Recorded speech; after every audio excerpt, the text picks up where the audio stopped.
یہ اس وقت کی بات ہے جب ہم ہوٹل کے سامنے ٹیکسی سٹینڈ پر ڈرائیوروں سے پوچھ گچھ کر رہے تھے۔ میں نے اسے ہوٹل سے نکلتے ہوئے دیکھا تھا۔ ایک کپڑا لے آؤ، اس کی آنکھیں بند کرنی ہے۔ یہ شیطان ہے، جوزف نے کہا تو جوانا نے ایک طرف موجود میز پر پڑا ہوا کپڑا کھینچ لیا اور پھر جوزف کے اشارے پر اس نے اس کپڑے کی مدد سے بابا کی دونوں آنکھیں باندھ دیں۔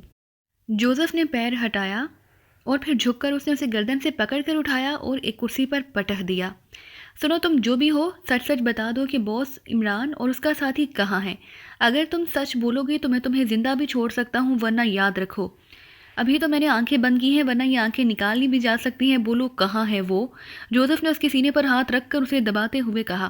مجھے معلوم نہیں، وہ چلے گئے تھے۔ مجھے نہیں معلوم، بابا نے کہا۔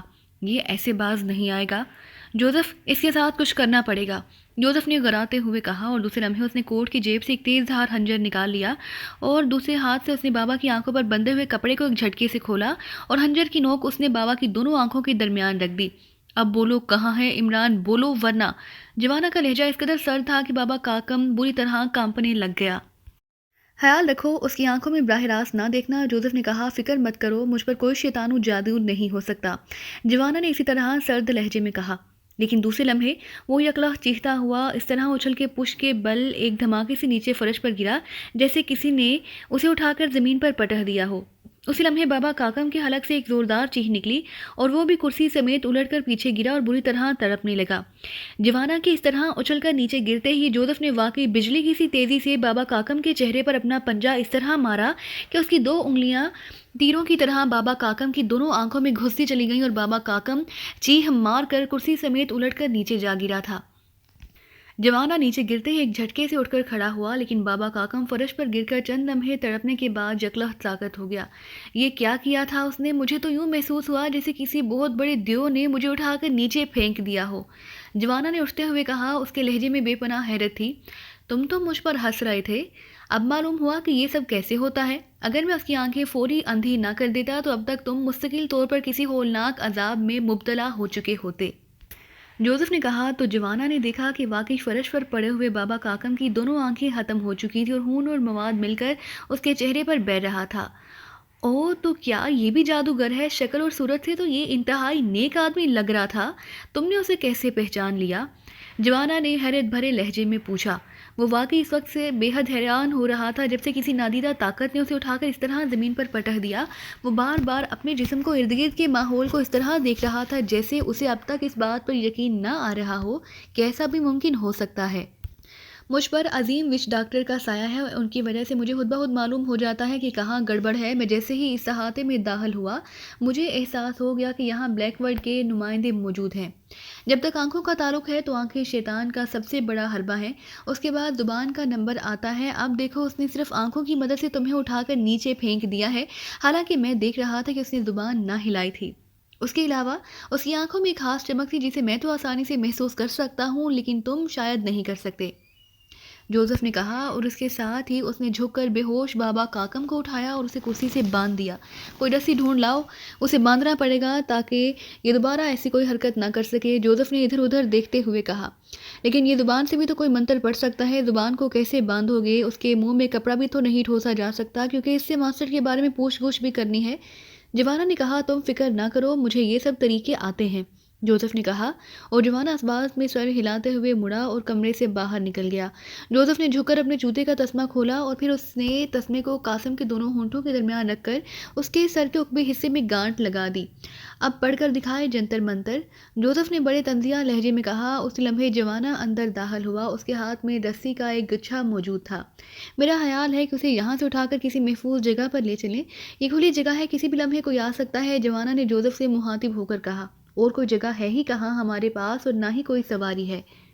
البتہ یہ ہو سکتا ہے کہ اس عمارت میں کوئی تہہ خانہ ہو تو اسے وہاں لے جایا جا سکتا ہے، جوزف نے جواب دیتے ہوئے کہا۔ تو تم اسے باندھو، میں کوئی تہہ خانہ تلاش کرتا ہوں۔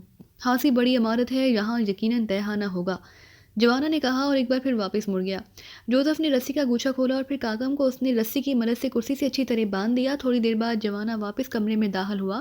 آؤ، میں اسے کرسی سمیت اٹھا کر لے جاتا ہوں، یہاں واقعی ایک تہہ خانہ بھی ہے اور اس ایک آدمی کے علاوہ عمارت میں اور کوئی نہیں ہے۔